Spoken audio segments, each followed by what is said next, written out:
Bonjour à tous, eh bien, suite des chroniques consacrées à Steve McQueen, avec la chronique numéro 38, et qui fait suite aux apparitions de Steve McQueen à la télévision américaine. Dans cette chronique, j'ai décidé de traiter de la série Trackdown, et en particulier de l'épisode The Bounty Hunter dans lequel apparaît Steve McQueen. Cet épisode a été diffusé à la date du 7 mars 1958 et diffusé sur le réseau CBS. Donc, petit historique de la série Trackdown, eh bien, c'est une série télévisée américaine de type western qui compte 71 épisodes d'une durée d'environ 30 minutes. Les épisodes sont en noir et blanc et la série a été diffusée entre le 4 octobre 1957 et le 23 septembre 1959 sur le réseau CBS, ce qui fait en tout 2 saisons. La série a été produite par Vincent M. Fennelly. Il faut savoir que beaucoup de réalisateurs ont participé à la série. On peut noter des noms comme Don McDougall, Thomas Kerr, R.J. Springsteen, Arthur Hilton, John English, Lawrence Dobkin, pour ne citer qu'eux. Donc le personnage principal, le héros de la série, c'est Robert Culp qui interprète le personnage de Hobie Gilman.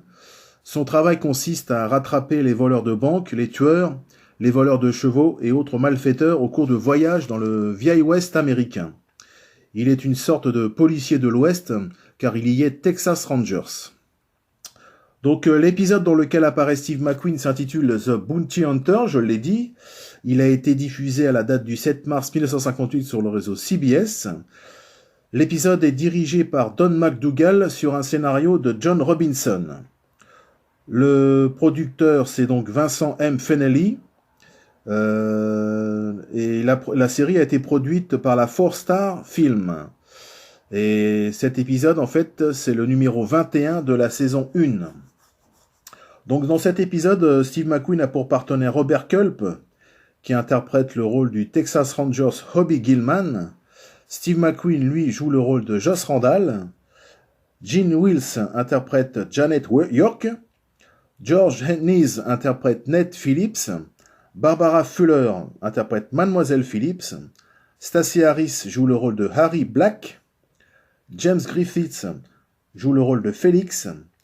Herman Hack joue le rôle du serveur. Kenneth McDougall interprète le rôle du shérif. Ed Prentice, en fait, est le narrateur de la série, de l'épisode. Herb Vigran interprète le barman. Donc, je vais passer au résumé de l'épisode. Donc, Hobie Gilman, donc joué par Robert Culp, fait équipe avec un chasseur de primes joué par Steve McQueen et nommé Joss Randall pour localiser un mari en cavale. Donc, je vais revenir un petit peu sur la série en elle-même. Hobie Gilman est un Texas Rangers qui patrouille dans les années 1870. Et comme la série utilisait souvent des dossiers réels, elle avait l'aval des Texas Rangers et de l'État du Texas. Et il faut savoir qu'aucune série ne pouvait prétendre cet état de fait à l'époque. Trackdown a bénéficié de la force créative de Robert Culp qui a écrit certaines histoires. Son personnage était plus cool que les autres cow-boys occidentaux impassibles. Il faut savoir aussi que Robert Culp, qui allait souvent au studio sur une moto, s'imprégnait de son personnage et était en avance sur son temps, ce qui présageait les années 70 à venir. Le personnage de la série Au nom de la loi, Wanted Dead or Alive, vous l'avez noté, qui se nomme Joss Randall, il a été introduit dans cette série. Il faut savoir que Robert Culp et Steve McQueen ont souvent fait des randonnées à moto dans la ville de New York. C'est d'ailleurs même Robert Culp qui a incité McQueen à venir à Los Angeles. Et ils se sont retrouvés dans cette série. Les deux acteurs avaient le même agent artistique, à savoir Illy Elkins. Et lorsque Vincent Fennelly cherchait à lancer une nouvelle série, Elkins a suggéré le nom de McQueen. Ils ont alors décidé de tourner l'épisode The Bounty Hunter avec le personnage de Joss Randall, et McQueen se retrouva sur ce projet. On peut donc considérer cet épisode comme étant l'épisode pilote de la série Au nom de la loi. Il faut savoir aussi que McQueen retournera à un autre épisode dans la série Trackdown. Cet épisode s'intitule The Brothers.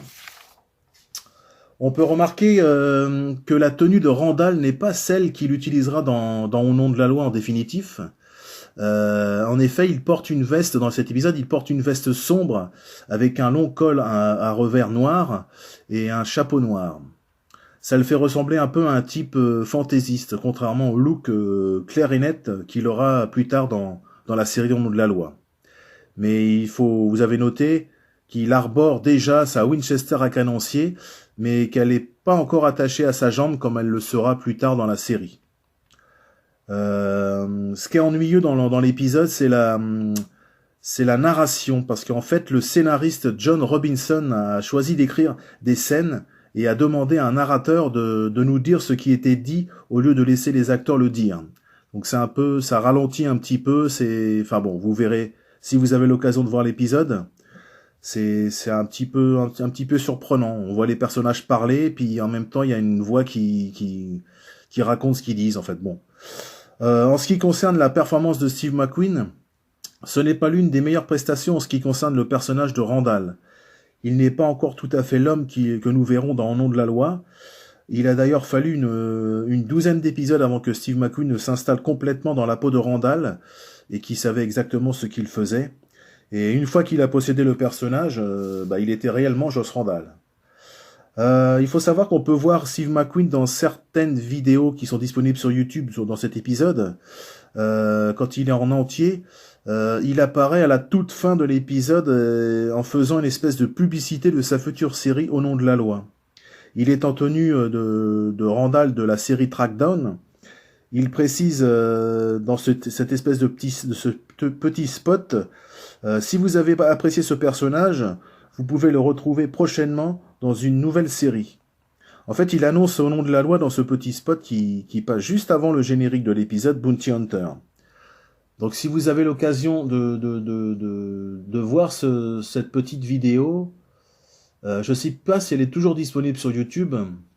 Moi j'ai eu la chance de tomber dessus par hasard, et parce que j'avais repéré que l'épisode faisait environ 25 minutes, et la vidéo que je regardais faisait 27 minutes. Donc j'ai eu la curiosité d'aller jusqu'au bout, et j'ai vu que finalement, juste avant la fin de l'épisode, il y a un fondu au noir, et il y a un petit spot de 2 minutes environ, et c'est étrange de voir ça, j'avais jamais vu ça. Donc Steve McQueen racontait sa future série à venir. Donc j'ai la chance de posséder ce petit document. C'est pas grand chose, mais c'est toujours appréciable de voir des choses parce que maintenant les épisodes qui sont disponibles sur YouTube, j'ai remarqué cette scène-là, elle y est pas. Donc je voulais vous en faire part dans la chronique, c'est toujours assez intéressant. Donc voilà, la chronique 38 est terminée. Je vous remercie une fois de plus de votre écoute. C'est vrai, je me répète, mais c'est très sincère. Je vous donne rendez-vous pour la chronique 39 qui est déjà en cours de préparation. Merci pour votre écoute et donc à très bientôt.